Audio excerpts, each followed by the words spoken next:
This video is sponsored by Skillshare. Skillshare is an online learning community with thousands of online classes and members across 150 countries who comes together to find inspiration and take the next step in their creative journey.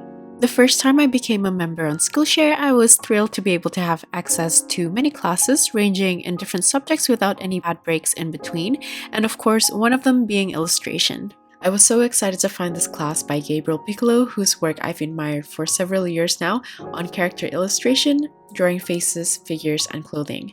I found that it was just so insightful to see a professional artist share his warm-up method, exercises, and how he breaks down things like movement, facial expressions, and even things like how to differentiate female and male faces, which I personally always struggle with. Different artists offer different skills and experiences, and with Skillshare you can have access to classes by different artists covering the subjects that you might like to learn, so you can build your library of information and sharpen your skill of choice, with character design being one of them. If this sounds like something you guys want to try out, feel free to head to my description box where the first 1,000 people to click the link will have access to a month of free membership trial where you can take all the classes Skillshare has to offer, with new premium classes launched each week, so there's always something new to discover. Start exploring your creativity today with Skillshare. Hi everyone, this is Nia, and today I'm going to be painting these simple sweet pea flowers, which is also suitable for beginners. Let's just start by sketching a little bit of the flower shape like usual. These flowers are very frilly. They consist of one larger petal with smaller ones in the middle, but when they grow bigger, the shape can be quite abstract, and this is the stage that I'm going to draw and paint them in. I'm just going to simplify the shapes by just drawing out 2 to 3 frilly petals, and then I'm going to follow this up by drawing the sepals and the stem. For the second shape, I'm going to draw out the shapes a bit more accurately with one main petal and a couple of smaller ones in the middle, but I feel like if I kept with this anatomy all throughout the whole composition, the flower won't look as flowy and loose for the painting, so I chose the more simplified frilly version to paint them later as my personal interpretation. So for me, I like to draw a couple or a few frilly petals, then I'm just going to play around with how I place them together to create somewhat of a layered look. This makes it so much easier when we paint, as the shapes can be quite abstract, so I don't have to think too much about certain structures. Instead, when I paint, I like to direct the tip of my brush according to the frills and leaving out a little bit of white space in between the petals to separate them when possible. This is just the first layer that we're going to build later, but once you understand how the brush moves to create the first layer, the rest is actually quite simple with the standard techniques for flower painting. Now I'm going to put them all together with the main stem. The main stem can be quite long and wavy with a lot of small flowers growing on both sides. When I paint, I like to paint the main flowers before I paint the stem, but I'm showing you how to draw the stem first, so it's easier to visualize where the flower is facing with the correct direction of the stem. The flower should mostly be close to the main stem, and the bottom should also be more or less facing towards the main stem. But even if you get this wrong in the painting, it can be salvaged, as the main stem can be quite wavy, so the position of the flowers can be a little bit more flexible within reason.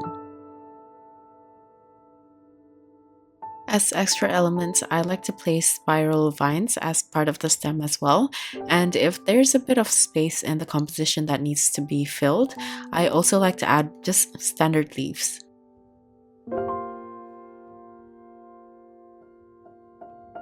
I'm going to clarify the position of the sepals now. For some of the flowers, if the frilly petal is facing forwards and is therefore covering the sepals, you can draw or paint the stem straight under the frills. But if the petals are facing upwards with the center sort of bunched together, I would then connect the sepals to the flower petals and the stem. For this painting, I want the bottom of the petal to be a very light yellow color, and this also applies according to the position of your flower. So like this first one, if the second petal is facing forwards, exposing the petal behind, then the yellow would be on the back petal, whereas if you can see the sepal, then the yellow part of the flower should connect to the sepal. Okay, so next let's go over the colors that I'll be using for this painting. Firstly, this is Aquarius Green by Szmal. Hansa Yellow Light by Daniel Smith, Quin Red by Daniel Smith, Jaune Brilliant No. 2 by Holbein, and Burnt Sienna by Holbein. This one is optional. It's only going to add an addition of color to the stem, so you don't have to use it if you don't want to. So let's begin to paint. Firstly, I'm going to create a pink from a mixture of Quin Red and Jaune Brilliant No. 2, and this is going to be the main pink of the flowers. So I'm going to prepare quite a lot of this pink on my palette so I have easy access.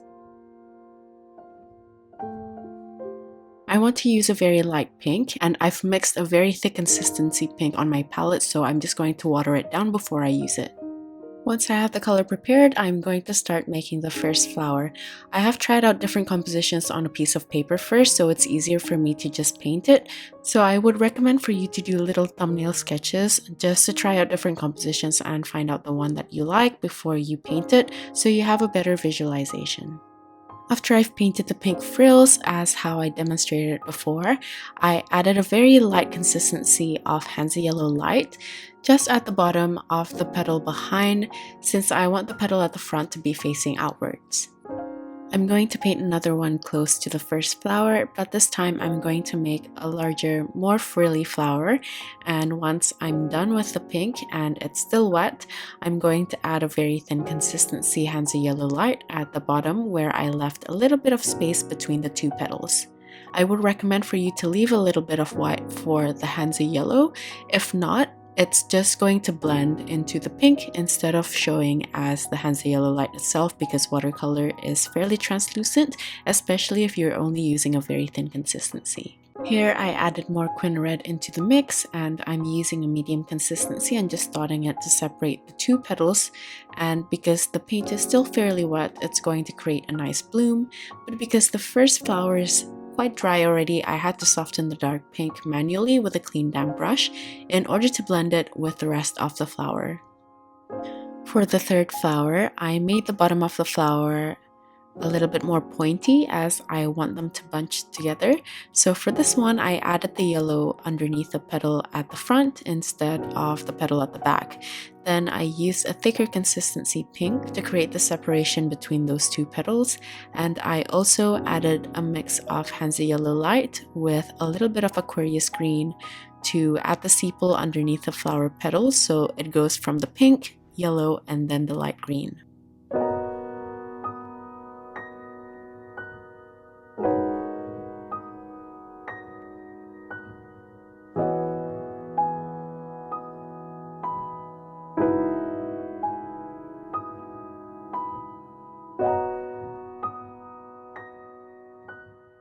For this next flower, after painting the light colors for the base, I tried doing something a bit different with the dark pink.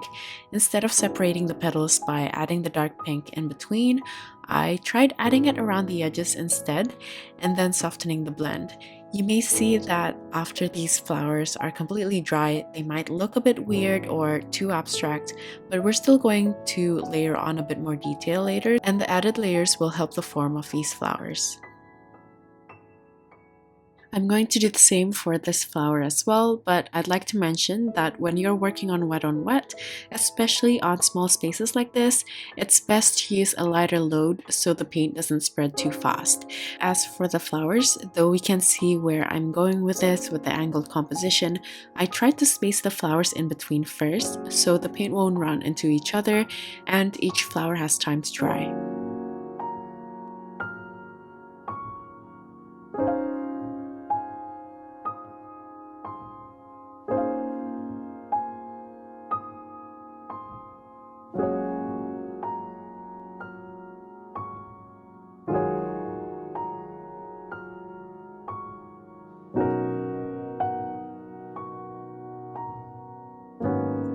Once all the flowers are completely dry, I added more Quin Red with the pink mix to layer on the detail. I tried separating the petals more, and at the same time, I tried to also add folds to some of the petals to create more movement. Because the base layer is completely dry now though, we do need to use a clean damp brush to smudge and soften the blend manually so the dark pink doesn't stand alone on top of the flowers with the really sharp edges. So here, after I added the dark pink, I cleaned my brush, then dab the excess water off on tissue, and then I use it to blend the dark pink. I do this each time, so every time I add the pink, I have to clean my brush first before I can blend it. If not, I'm just going to add more dark pink instead of softening it to a light pink.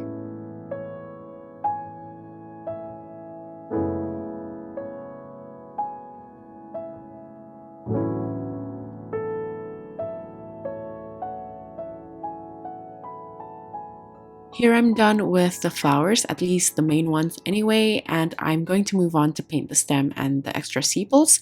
I'm using a mixture of Hansa Yellow Light with Aquarius Green, and I also switched to my liner brush, so it's a bit easier to control the paint. I tried to paint the stem in between the flowers that I've already painted, and also add the tiny curved lines for extra detail to paint the sepal underneath some of the flowers. Unfortunately, the stem that I painted was already dry, but here I basically wanted to add different tones of green, so I relined some parts of the stem using clean water and then added Aquarius green by itself on some parts of the stem so the green doesn't look too flat and there's a little bit of gradation from the dark green to the light green. If you want to use the wet on wet effect, then you would have to work on a wet surface for the stem, but this is also doable on a dry surface by blending the colors with a clean damp brush like we did earlier with the dark pink on the flowers. Here I also decided to add a little bit of that burnt sienna on parts of the stem just to add a touch of warmth to the greens. Because the flowers that I painted are dispersed fairly evenly across the page, the composition does look rather stiff, so I'm going to break up the even spacing by adding a couple more flowers, touching the previous flowers that I initially painted, and this is so much easier now that the previous main flowers are completely dry, so I don't have to worry about the flowers blending into each other into a messy silhouette.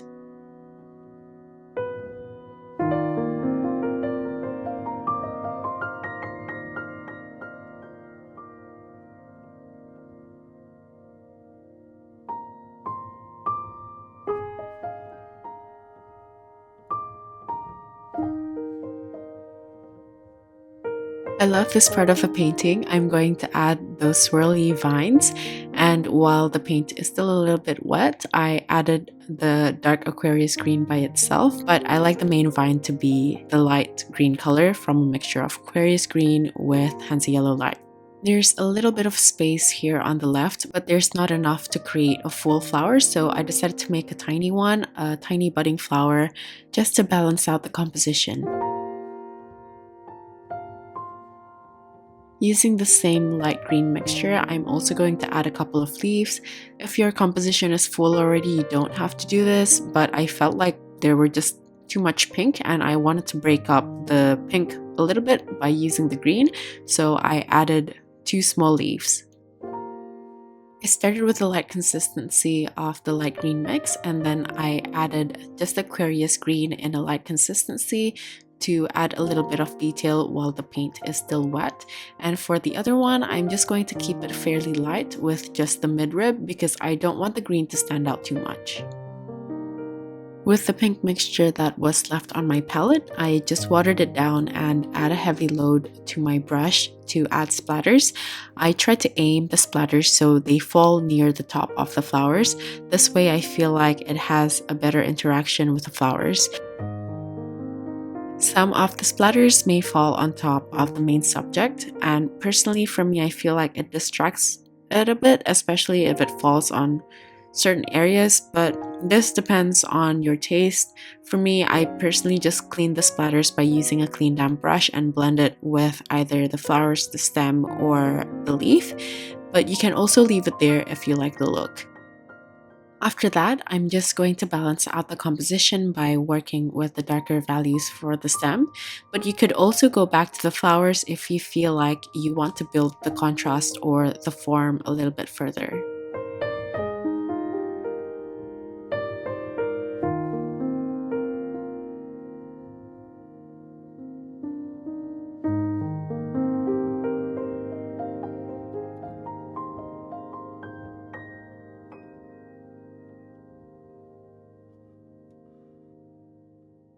And that's pretty much it. This is the completed painting for the simple sweet pea flowers.